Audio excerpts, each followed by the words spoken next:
দেখতে থাকুন Bengal news live, আপনার ঘরের চ্যানেল, আপনার মনের চ্যানেল।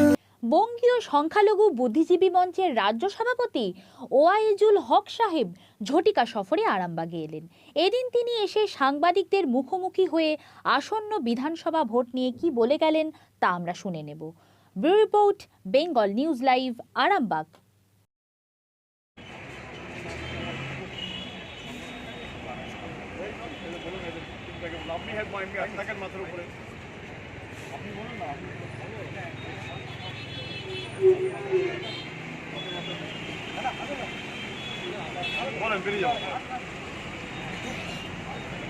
নমস্কার, আপনাদের স্বাগত জানাই। আজকে এই মুহূর্তে আমরা পেয়েছি যাকে আমাদের সামনে, তার যে ভক্ত অনুরাগী যারা রয়েছেন, তার অনুগামী যারা রয়েছেন, তাকে ঘিরে রয়েছেন।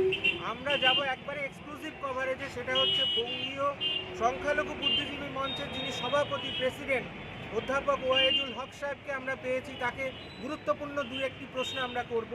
এটা হচ্ছে, হক সাহেব, আপনি জানেন বর্তমানে সংখ্যালঘু ভোট, যেটা নিয়ে বিভিন্ন রাজনৈতিক দল, বিজেপি থেকে শুরু করে সিপিএম থেকে শুরু করে অনেকেই চাইছে যে এখানে একটা ফায়দা লুটতে, যে যারা ধর্মগুরু রয়েছেন, আপনাদের মুসলিম ধর্মের যারা ধর্মগুরু, দু একজনের গলায় বেসুরো আওয়াজ শোনা যাচ্ছে।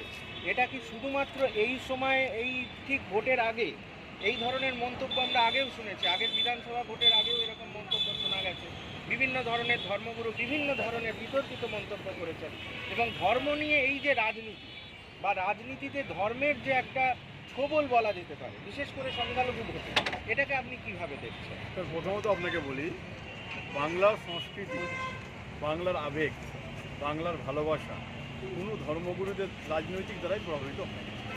এই কালচার উত্তরপ্রদেশ, বিহার, গুজরাট, মহারাষ্ট্র, রাজস্থানে হয়, বাট বাঙালি সংস্কৃতি এটা কখনোই মান্যতা দেয় না। কোনো ধর্মগুরু বলুন বা অন্য কোনো বলুন, এটা প্রাধান্য দেয় না। তাহলে আপনি অনেক বড় ধর্মগুরু ছিলেন, জমিয়ত উলামা হিন্দের সভাপতি, রাজ্য সভাপতি সিদ্দিকুল্লাহ চৌধুরী, আসাদ মাদানী সাহেব, তার বিরাট সংগঠন, স্বাধীনতার আগে সংগঠন জামিয়াতে উলামা হিন্দ, তারা একটা রাজনৈতিক দল তৈরি করেছিল পিডিসিআই বলে।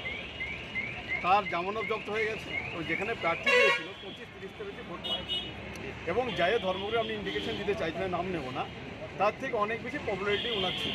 তার আগে যদি আমরা দেখি, মুসলিম লীগ বলে একটা রাজনৈতিক দল ছিল, সেটা ধর্মগুরুদের, হাসানুজ্জামান বলে এক দল ছিল, যারা কেরলে খুব স্ট্রং। এখনও দুটো এমপি আছে মুসলিম লীগ, পলিটিক্যাল পার্টি ছিল বাংলাদেশ, তারাও কিন্তু তল্পিতলা গুটিয়ে চলে গেছে, তাদের জামনাম জব্দ হয়ে গেছে।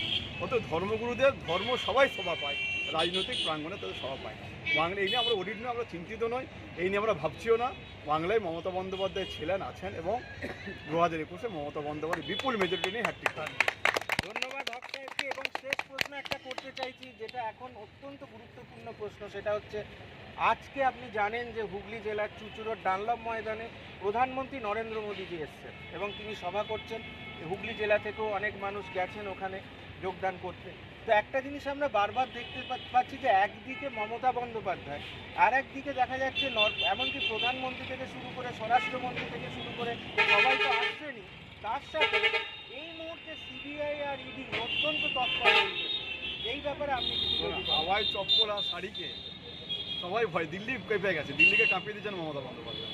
অতএব যত ইডি সিবিআই যাই দেখুক না কেন, মানুষ বুঝে গেছে এরা কীভাবে, যারা ইডি সিবিআই নিয়ে যাদের বিরুদ্ধে ছিল, তারা এখন নরেন্দ্র মোদী, অমিত শাহের আঁচলের তলায় চলে গেছে। তাহলে সিবিআই ইডি কী করছে আমরা সবাই জানি। বাংলার মানুষ সচেতন, বাংলার মানুষ সব দেখছে। আশা করি 2021-এ ব্যালট বক্সে সব জবাব ইডি সিবিআই, ও যার নাম বললেন মোদি, সব পেয়ে যাবে 2021-এ ব্যালট বক্স। 200+ নিয়ে আমরা ক্ষমতা। ধন্যবাদ। এবার আমরা এখানেই রাখছি। অত্যন্ত কম সময়ের জন্য ওনাকে পেয়েছিলাম এবং উনি পরিষ্কার জানিয়ে দিলেন যে এবারের বিধানসভা নির্বাচনে 200-র বেশি আসন পেয়ে পুনরায় ক্ষমতায় আসছে তৃণমূল কংগ্রেস এই রাজ্যে। ক্যামেরায় পিন্টু সাদরার সঙ্গে দেবাংশু চক্রবর্তী।